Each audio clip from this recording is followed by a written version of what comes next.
What's going on out there, everybody? Rooster here in Tennessee. Going to do a real quick video on this Texas Star Modulator V+, and it's a single transistor. If you don't know anything about them, single transistor. As far as I know, they've always used a 2290 in these things, and I'm just going to assume that's what's in this one. I haven't had the lids off of it.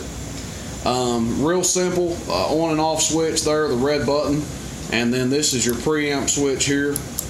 It does have a variable on it, and someone's marked it with some white paint, or I don't know if it's white out or what, how they wanted it marked. I'm sure that would come off if you put some elbow grease into it. But first things first, I just want to say the variable on this thing is non-functional right now. These variables on these Texas Stars are notorious for going out. They burn up left and right.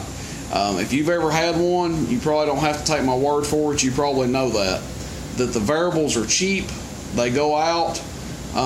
If you're running much more than a stock radio into one of these things, you've probably replaced that variable before. Now that being said, it does work wide open, okay? So the amp is fully functional as long as this is wide open. The resistors on these burn up and the variable burns up.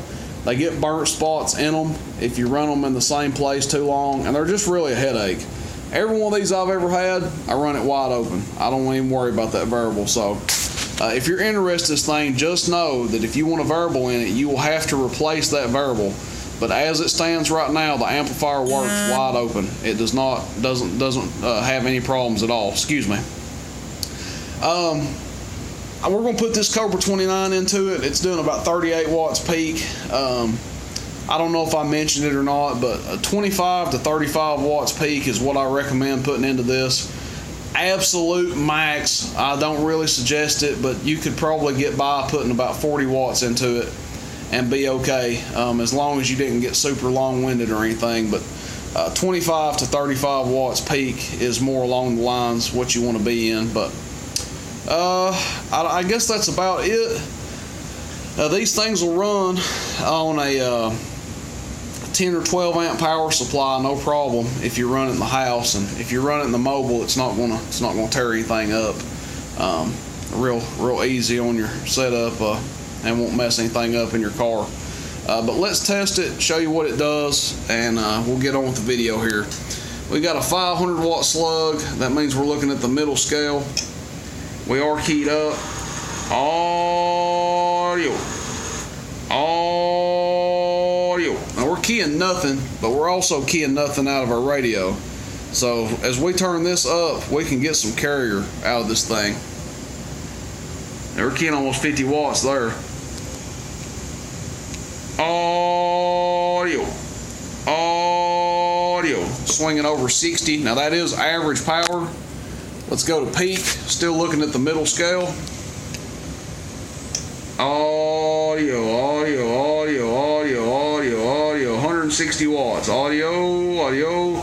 That hash mark that we're going past is the 150 mark, and we're going up to about 160. Talking around 150. Audio. Going forward to 160. Hello. It's probably drawing about 7 or 8 amps running like that. But that's it, folks. If you're interested in it, let me know. Shoot me a text, 423-299-3535. It is for sale, and I'll make you a pretty good deal on it. Again, it is what it is. It's not perfect condition. It's not super nice or anything like that, but it does function, and I did test the preamp on it. It functions as well. But that's it, Texas Star Modulator V+. If you guys have any questions, let me know. Be sure and drop a comment, like, subscribe, do all that jazz. Always appreciate the comments and the involvement with the channel. The more likes that we get, the more subscribers that we get, the more giveaways I can do. I am going to be doing more giveaways in the future.